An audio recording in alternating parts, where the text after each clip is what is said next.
שלום לכולם, ברוכים הבאים לפינת הבכורה של סיקורים מהאוטו. הפינה שבה אנחנו מסתכלים את הסרט ישר אחרי שסיימנו אותו, ובגלל שכן היה של פלנט סינמה, סינמה פלנט, יס פלנט, איך קוראים לזה עכשיו? זה פלנט. פלנט? רק פלנט. תמציאו שם אחר, שם חגר. אז, אני אורן טריידמן, יחד איתי אחי אלון, הוא כאן, הוא איתי. אנחנו בדיוק סיימנו לראות את הסרט סופרמן! ג'יימס גן לקח את המושכות על יקום ה-DC Universe, ואני שכולי מובי באף, כנ"ל הכי פה, החלטנו לקחת את צעד אחד קדימה. אז בואו נדבר על הסרט. אז בגדול הסרט מספר את סיפורו של סופרמן, אבל בניגוד לסרטים הקודמים אנחנו עכשיו נכנסים לאמצע, עם כתובית ישר על ההתחלה. אני די חשוב להזכיר שזה קצת ספוילרים, אבל לא יותר מדי, לא רוצה להרוס לאנשים יותר מדי הסיפור, אבל אנחנו כן קוצים קדימה בסיפור. זה לא סיפור של להכיר את הדמות, אנחנו לא רואים את קריפטון מתבוססת בפעם ה-50 מיליון, שאני חושב שדווקא זה רעיון נחמד, ואנחנו בעצם נכנסים לתוך כדי הסיפור של סופרמן, שהוא סופרמן וצריך להתמודד עם הדילמות שהוא בגלל שהוא סופרמן. אז אלון, בכללי, מה חשבת על הסרט? אני לא אהבתי את הסרט. וואלה שק. היו כמה קטעים שהם נחמדים איכשהו, כי זה עדיין ג'יימס גן עם קצת הומור, אבל מיותר לפי דעתי לחלוטין, וזה בזבוז של זמן. כשאני חשבתי בהתחלה על ג'יימס גן מביים את הסרט של סופרמן, אני אמרתי לעצמי שני דברים. היי, ג'יימס גן מביים סרט של סופרמן, וג'יימס גן מביים סרט של סופרמן. אני אגיד לך מה הנקודה שהכי מפריעה לי בסרט, וזה אפילו לא ספוילר. זה שעד עכשיו, שראית הסרט של סופרמן, סופרמן הוא הגיבור של DC, הוא הגיבור הכי גדול שאי פעם ידע האנושות, אוקיי? אז תמיד כל סרט של סופרמן הרגיש כאילו סופרמן הוא ביג דיל, he's the guy. סופרמן doesn't feel like the guy בסרט הזה, הוא פשוט מרגיש לי כמו עוד סופר גיבור, ואני לא יודע אם להסתכל על זה בתור מגרעה או בתור יתרון בסרט הזה. זו הבעיה שלי, קודם כל לפני הכל, זו הבעיה העיקרית שלי. התוכנית של גן לסופרמן פה, שזה סופרמן צעיר, אוקיי? סופרמן לא מנוסה. הבעיה בקטע הזה, אוקיי? שאנחנו לא ראינו שום התפתחות שלו. הסרט התחיל שאתה כבר מכיר את סופרמן, כן? אבל אתה לא יודע איזה סופרמן הזה, כי זה לא הנרי קאבל, כן? זה לא אמור להיות אותו סופרמן, וזה כמובן לא כריסטופר ריב, כן? וזה לא סופרמן של הסדרה ללואיס וסופרמן, כן? וכל הדברים. אז אתה לא יודע מי הוא, אתה לא מכיר את הרקע שלו, אתה לא יודע מה הוא יכול או לא יכול, אוקיי? אתה רק יודע שזה, שוב, זה ממש בשתי דקות הראשונות של הסרט, עם כל הכתוביות שמסבירות את הרקע. ותמיד אומרים, בקולנוע צריך להראות ולא לדבר, כן? לא צריך לקרוא מה היה. עדיף היה אם הוא היה מראה לנו את זה, אבל הוא החליט על כתוביות. ואומר שזה, מה שראינו בטריילר, שסופרמן נופל על השלג, ואז קריפטו מגיע, זה בעצם, ככה הסרט נפתח. כן, הוא די פרסם את הסצנה הזאת של ה-14 דקות הראשונות לפני כמה חודשים, כן. וזה ההפסד, והוא אומר שזה פעם ראשונה שסופרמן הפסיד בקרב. אוקיי, אבל לא ראינו את ההפסד. זהו, אם אתה כבר נותן לי סיטואציה שאתה אומר לי, סופרמן חבר שאתה ההפסד הראשון שלו, בוא נראה מי ניצח אותו, בוא נראה את הקרב איך הוא הפסיד. זה לא כאילו קצת פספסנו משהו? הכל פספסנו. זאת אומרת, אם זה אמור להיות סופרמן צעיר, אז בוא נראה סופרמן צעיר שקצת חלש וזה, ונתחבר אליו. לא, אתה אומר סופרמן, אז זה סופרמן. אז יש פה כאילו לא חייבות עד הסוף בשביל הרעיון. אז בתור סרט של סופרמן, בתור סרט של סופר גיבור לצורך העניין, זה סרט טוב. אני נהניתי מהסרט, היו שם כמה פאנצ'ים שזה היה כזה, אנחנו באמת צריכים את הבדיחה הזאת כאן, ג'יימס גן, אנחנו באמת צריכים את הבדיחה הזאת. זה היה יותר מדי פעמים. זה היה יותר מדי פעמים. אבל כסרט סופר גיבור הוא פיין, זה סרט מאוד מעניין ונחמד. הבעיה היא זה שסופרמן לא אמור להרגיש ככה. סופרמן אמור להרגיש כמו הגיבור. הוא ניסה, אתה רואה כל פעם שתגמרו על האס ואת המוזיקה, אבל זה מה זה לא במקום?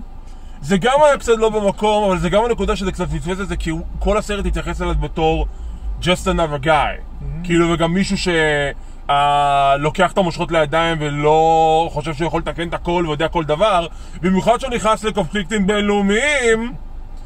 וואו, ג'יימס גן, we see you, we absolutely see you, buddy.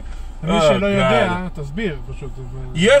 הסיפור בסרט פחות או יותר מדבר על זה שסופרמן יתערב בקונפליקט בין שני עמים מפוברקים, ברוריה וג'והנדפור, שזה בכלל לא מתייחס לקונפליקט שאנחנו חיים כיום, בכלל לא. ממש לא, כן? הפטיש של... ברור! והכוכב על הדגל, וזה שהמנהיג שלהם נראה כמו בן גוריון מטורף רוסי, כן? כן. זה גם לא... זה לא קרוב בכלל, לא, זה רחוק כמו שתי טיפות שמן משני מפעלים שונים. ואיך שסופרמן לטובת הג'מדרים האלה, שהוא לא מאמין שעליהם שלטון מושחת פעם. ברור! הם לא אשמים בכל הפשעים שלהם. בקיצור, אז יש את הקונפליקט הזה, וסופרמן יתערב שמדינה אחת לא תלפוש השנייה, whatever. ואז למעשה לקס לוקר מפעיל קמפיין על מנת להראות שסופרמן הוא בעצם מושחת, וזה בכל זאת יותר הסיפור הכללי. תגיד אלון, יש לי שאלה אחת מאוד פשוטה, האם אי פעם אתה חושב שאנחנו נחיה באיזשהו עידן שנקבל סרט של סופרמן שבו המזימה הגדולה של לקס לוקר זה לא מזימת נדל"ן? תראה, פה הם עשו הפוך, הם עשו טריק. זה נראה כמו נדל"ן, אבל זה לא. זוכר? אז זה לא עושה ספוילרים, כן, אבל יש רמזים שזה כמו משימת נדל"ן, אבל זה לא. כי זה היה הפוך על הפוך. כאילו בגדול, אני אגיד לך מה, אני חושב שהבעיה עם מישהו כמו לקס לותר, שהוא לא דמות על אנושית, והוא לא איזשהו טיירנט מהחלל, זה שאתה לא יכול ליצור לו מזימה של מה תיתן לו לעשות, להשתלט על היקום. לא, אבל לקס לותר, כל הרעיון שלו, כן, כמה שהוא מושחת, ופה בסרט הוא מרושע. זה לקס לותר, אחד הרשעים... אחת הגרסאות הכי טובות שאני ראיתי של לקס, כן. לא יודע אם טובות, אני לא מסכים. אני ראיתי מהדמות. אני חושב, שוב, יש לו... הוא נראה יותר טוב מהטריילר. כן, בטריילר הוא נראה יותר גרוע, אבל מבחינת רשעות, ברוע טרור, כן, זה בין הלקס לותר עם הכי רשעים טהורים שיש. כן? כך הוא צריך להיות. שוב, הוא אמור להיות קודם כל נאמן, אוקיי, לבני האדם. הוא חושב לקס לותר שהוא הכי טוב, הוא הפינקל של humanity, כן? הכי רחם, הכי מוצלח, וצריכים להריץ אותו ולא את סופרמן. כן? זה המהות של לקס לותר המודרני, נגיד את זה ככה. הוא כבר לא הנבל של שנות ה-60 ששם היה מדען מטורף. לא, הוא האיש עסקים, הוא מצליח. הוא נבל יותר פרוגרסיבי. ושוב, אני חושב שבסופו של דבר הנקודה היא זה שאתה לא יכול ליצור מזימה אחרת ללקס לותר שהיא לא מזימת נדל"ן, כי לקס לותר בסופו של יום הוא בן אדם, הוא אנושי, הוא לא איזושהי ישותה שרוצה להשתלט על היקום, הוא רוצה רק שיכיר בו בתור הגאון שהוא ושיהיה לו נדל"ן, זה הצפוין. לא, אורן, לא, הוא, שוב, תחשוב עליו, לקס לותר היום המודרני זה אילון מאסק מנובל. בסדר? אפשר להסתכל על זה ככה. שיש לו לוויינים ותקשורת, וזה לקסקופ. אפשר להסתכל על זה ככה. והם יכלו לעשות עם זה הרבה מאוד דברים, כן? זאת אומרת, שוב, לא נחשוב לנתח איך לכתוב סרט של סופרמן כרגע, אבל יש הרבה דברים אחרים שאפשר לעשות עם לקס לותר, חוץ ממה שעשו בסרט הזה. הבנו שהוא שונא את סופרמן, הבנו שהוא רוצה, כמו כל לקס לותר, כן, להביס את סופרמן, אוקיי? ולהעיף אותו מהדרך ולסלק אותו, אבל זה הדברים שהוא עשה ברקע, כן, המרושעים והאלה, זה כבר היה כל כך over the top. כן? במיוחד אם אתה יודע מה שקרה עם זה שהוא גייס, שוב, אני לא רוצה לעשות ספוילרים, אבל שהם לחצו על המקלדות, זה פשוט... זה דווקא, הפאנץ' הזה דווקא נורא הצחיק אותי, זה כזה כאילו, oh my god, it had to be something. מבחינת הלוק של השחקנים לסרט, אני חושב שסך הכל רוב הלוקים היו מאוד מאוד ספרדן, היו מאוד טובים, היו מאוד לואליים. ניית'ן פיליאן, אפילו עם התספורת הכי גרועה על האדמות, עדיין הוא היה כאילו משעשע. אני עדיין חושב שזה פספוס, הוא יכל להיות של ג'ורדן נהדר. הוא יכל להיות הל ג'ורדן, אבל לא, מוצאו אותו יותר קצני, אז גיא גרנר. אבל ללא ספק, מכל הגרסאות של סופרמן, מכל הגרסאות של הסדרות והסרטים והקומיקסים, אני אפילו קרשים אותם, קיבלנו את הגרסה הכי, לטעמי, גרועה של אבא ואמא קנט. אומייגאד. What the hell? הוא הפך אותם ואני אוהב את השחקן של האבא. הוא הפך אותם לקאנטרי הילביליז, וזה עשה לי פשוט injustice. למה עשה את זה? לא הבנתי.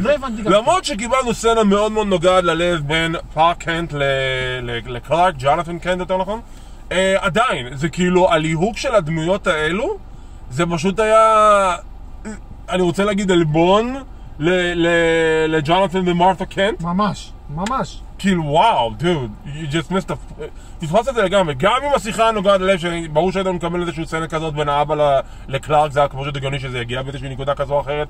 Yeah, that thing sucked. חוץ מזה... יש עוד משהו כתוב שהיה בסוף שהצבן אותי נורא. הדמות שהגיעה לפתע, אוקיי, ממש לקמיו, של 2 שניות לתוך ה... נכון. לא אגיד מי זה, כי לא להרוס את הפאנץ', אבל עשו את הדמות. אני לא מבין מה הדבר הזה. זה ממש... במיוחד שזה כאילו, אנחנו גם לא יודעים שהיא הולכת להופיע בכלל, וזה סתם בשביל לשים אותה בסרט הזה בקטע של כאילו, וואו, that wasn't, כאילו, אוקיי. ממש עצוב, מכל הדרכים להציג. וקריפטו כמובן בסרט, ולא סבלתי את הכלב הזה, אוקיי? לא סבלתי. למה? זה מה שקורה שהכלב הוא AI. לא, אורן. כי יש, AI לא הפריע. נו. זה איך שהתנהגו ככלב כדמות. קודם כל קריפטו הוא לא כלב טיפש. נכון. והכלב פה היה טיפש. נכון. היה מטומטם כמו אני לא יודע מה. Dude, it's a dog. לא. כלבים הם לא טיפשים. כן? יש כלבים טיפשים. אבל אוקיי, רגע, אבל נתנו לך את ההסבר למה הוא התנהג ככה, כי זה קשור לדמות שמגיעה בסוף, אז אני מקבל את ההסבר הזה. אני לא מקבל את ההסבר הזה, אני אגיד לך למה עוד כי בסיפור המקורי סופרמן הוא זה שגידל אותו. זה לא משנה.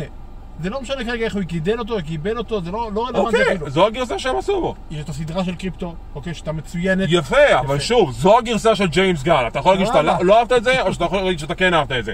אתה לא יכול להגיד שהם לא כתבו אותו נכון ואתן למקור, כי ככה הוא חושב שזה יהיה. זה ככה הוא רוצה שהכלב הזה יהיה, ככה הוא יהיה, אני לא אהבתי את הגרסה הזאת גם כן. בעל המאה. שורה תחתונה, מבחינת הסרט ציון של 1-10, כי ככה אני תמיד עובד בערוצים שלי. אלון, מה הציון שלך לסרט? 3.5. באמת? כן. 3.5?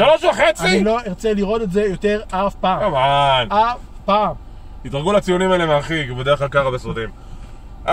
תראה, אז הסופרמן מובי? it was okay, אבל כאילו... יותר נכון, כסרט גיבורי על, זה הסרט בסדר גמור. הבעיה שלי, זה לא הרגיש לי כמו סופרמן מובי. ונכון, אתה יודע מה? מצד אחד זה טוב, כי אני שמחתי שקיבלנו קצת שינוי בעלילה בקטע של יותר מדי סצנות עם קלארק, פחות סצנות עם סופרמן, בו קיבלנו קצת ההפך. זה כן הרגיש... אתה קיבלת סצנות עם קלארק? קיבלנו איזה 2 סצנות עם קלארק and that's it. כן, זהו. אוקיי, אבל זה בדיוק הנקודה, שבסרטים הקודמים יותר שמו את הדגש על קלארק, ופחות על הדגש על סופרמן, כי אנשים רצו יותר לראות את הגיבור, מה להתחבר לבן אדם, וזה משהו שכבר הרבה אנשים דיברו עליו לאורך השנים. בסרט של הנרי קאבל הראשון, קלארק בקושי יופיע. מופיע רק בסוף הסרט. לא, היה את הפלשבקים המוזרים, אבל זה לא נכון. זה ממש לא נכון. בסרט של קאבל, Man of Steel, מורים את הדרך שבה... מתפתח, כן, להיות... נכון, אבל הוא מורים אותו... אבל לא גיבש עדיין קלארק של העיתונאי. נכון, זה שם את כדבר אחרת. הנקודה זה שאתה רואים אותו בתור הפן היושי, מאשר הפן של הגיבורי על. פה יותר קיבלנו את הנקודה שאתה רואה אותו בתור סופרמן, ואתה רואה אותו בקרבות של סופרמן, כמו שאתה רוצה לראות אותו בכל סרט אחר. ואולי זה כן היה נכון לעשות, אבל מצד שני זה הרגיש כמו כל סרט גיבורי על אחר, ולא ממש ייחד את העובדה שהוא סופרמן. You know? שוב, יותר מדי דמויות, כן? יותר מדי, היה זה 4. לא, היה יותר. גיבורי על או בכלל? לא, בכלל. דמויות שלמשל לא התמצאו, למשל פרי, כן? נו. הופיע באיזה 3 סצנות. אתה יודע מה, זה היה בסדר. אתה יודע מה, זה גם כן אי צדק שאנחנו יכולים לדבר עליו, מהבחינה של העורך, מי שגילם אותו באחרי השם שלו, מה עשית? למה לא נתת לו יותר זמן מסך? שום תפקיד. ומי שליקו את ג'ימי, ליקו קודם כל נחמד, ליוק נחמד, כן? תסרוק לפי דעתי אחד לשנות קצת. הוא שיחק את ג'ימי טוב, זה ג'ימי מודרני, נגיד את זה ככה, כן? ואת הבדיחה של, אם מישהו קרא את הקומיקסים של ג'ימי, סופרמן ספייל, ג'ימי אולסון, כן? שזה יותר הומוריסטי וכל זה, עשו שם קטע בסרט, שזה אחד הקטעים הנחמדים שקשורים לקומיקס שלו, אז זה היה יפה, כן? אבל חוץ משתי סצנות כאילו ג'ימי בעצם היה הכוכב השותף של הדיילי פלנט. אפשר להגיד את זה ככה? לא הייתה כתבת. איזה כתבת תחקיר לא הייתה בסרט? לא, הראו כמה דוגמאות שהיא הייתה כתבת, אבל ג'ימי קיבל תחקיר אותו בכיר, כי בתחת ג'ימי במקור היה צלם. פה אתה רואה שהוא ממש כותב לדיילי פלנט. מעולה, אבל זה אומר, מכל הדמויות עכשיו של דיילי פלנט, כן? חוץ מזה עם השפם של קום הסדרה מצוירת, שעשו אותו אידיוט, כי הוא צריך להיות פה אידיוט. הכתב ספורט. כן, האידיוט, כי גם פה הוא אידיוט מאיזושהי סיבה. ג'ימי היה היחיד שבאמת עשה עבודה של כתבות. נו, כן, זה גם לא, כי לא זילתה את זה ש... לא, היא פינחה לשנייה את התמונה. נכון, נו, זה כתבת. אבל זהו, מעבר לזה לא היה. לא, אבל גם היה את הסצנה הראשונה שהיא הייתה עם... שהיא ראיינה את סופרמן לצורך העניין, זה גם קשר לזה שהיא עיתונאית חוקרת. בוטום ליין, אני נותן לזה ציון של 6. הסרט היה סרט לא רע בכלל בתור סרט גיבורי על, אני כן הייתי ממליץ לראות, אבל זה קצת אולי מוריד מהערך של סופרמן. ככה אני רוצה לפחות. לא יודע, זה פגם בכל ה... אני לא חושב שזה פגם. שוב, אני לא חושב שהסרט הזה יצליח, כן? הוא לא יגיע למיליארד. לא, אני לא יודע אם יגיע למיליארד, אבל... 600 מיליון אולי... תקשיב, אני לא יודע מבחינת רווחים, אבל מבחינת ספתח ליקום של ג'יימס גן, לא רע בכלל, סקרנת אותי, והולך אנחנו ממשיכים הלאה. אז זו הבינה לאברהם, אם אהבתם, מוזמנים לצפות, לשתף, וכמובן לעקוב. עד הפעם הבאה.